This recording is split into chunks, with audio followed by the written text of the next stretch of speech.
What you're about to watch won't just be Congressman Dan Goldman asking tough questions.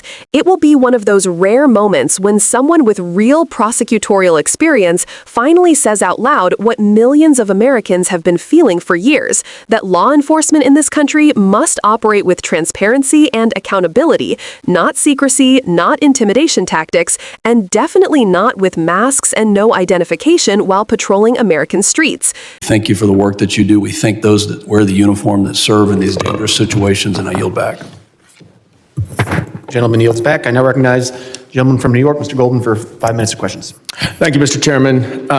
Let's talk about the rule of law, and let's talk about what is actually going on in our country with civil immigration enforcement. I want to be very clear and upfront. I was a prosecutor for the Department of Justice for 10 years. I worked alongside law enforcement officers from every federal agency, including the Department of Homeland Security, some of the most patriotic and brave individuals who absolutely represented the very, very best of our country. And frankly, it is that experience that has made me so upset about what we are seeing on the streets of the United States. Mr. Thompson, in your opening statement, you said that these agents wake up, they put on their uniform, they put on their star, and they do their job with civility. The problem is that's not the case. They don't put on a uniform. They don't wear identification. And they go out with masks on to violently, in many cases, arrest unsuspecting immigrants, nonviolent, many of whom are actually here legally. So let's take a look of the other side of the perspective and roll a video, please. I'm sorry, were you asking me a question? No, let's roll a video.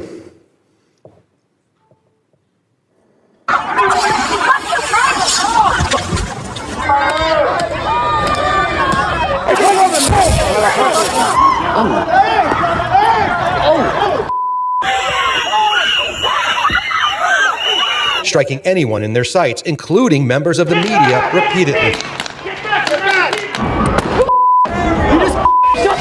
Damage to his brain from being slammed headfirst into the ground. What am I doing? Hey, Kevin! Hey, I'm yours. Oh, come on, man.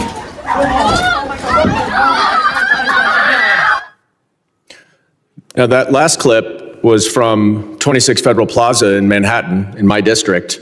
The individual, the officer, was immediately suspended when the Department of Homeland Security said that conduct is unacceptable and not representative of ICE. 3 days later, he was reinstated.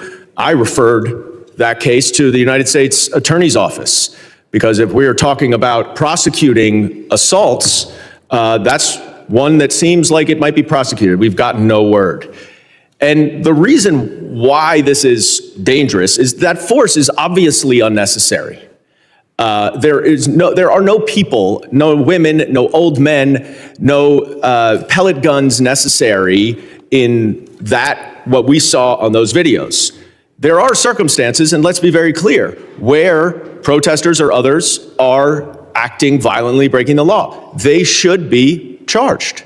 But that does not mean that it gives ICE a license to use excessive force whenever they want.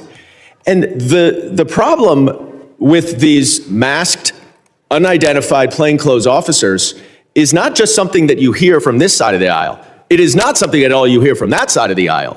But it is something that you hear from the FBI itself and the director, Kash Patel, who wrote a letter to the Department of Homeland Security urging ICE officers to stop walking around with masks, in plain clothes, and unidentified, because numerous crimes are being committed by others, criminals, imitating ICE officers, including in my district, where a man approached a woman, said he was an immigration officer, and then directed her to a nearby stairwell where he punched her, tried to rape her, and stole her phone before she was able to get away.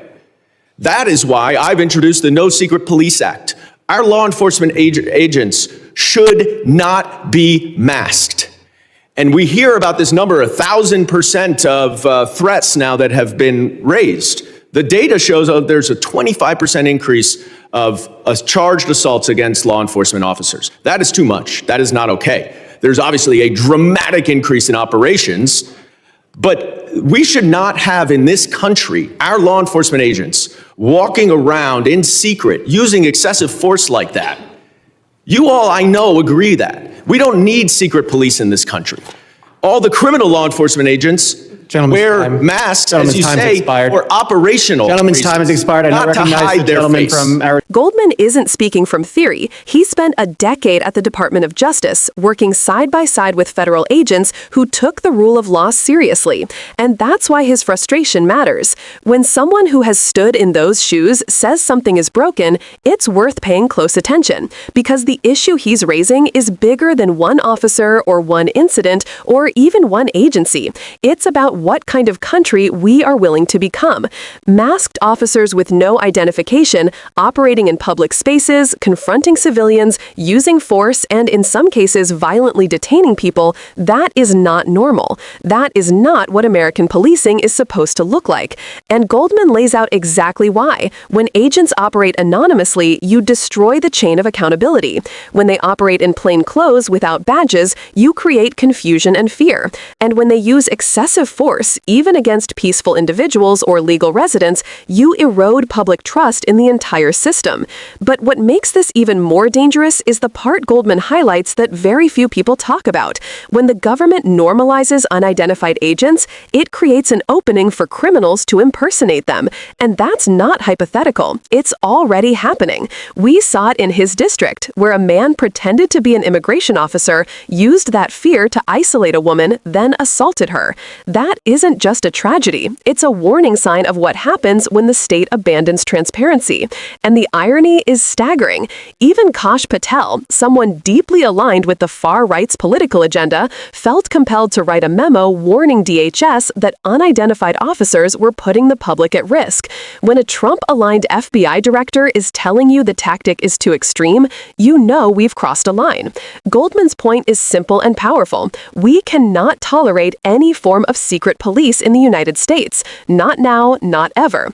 If an officer is enforcing the law, the public has a right to know who they are. That's the foundation of accountability.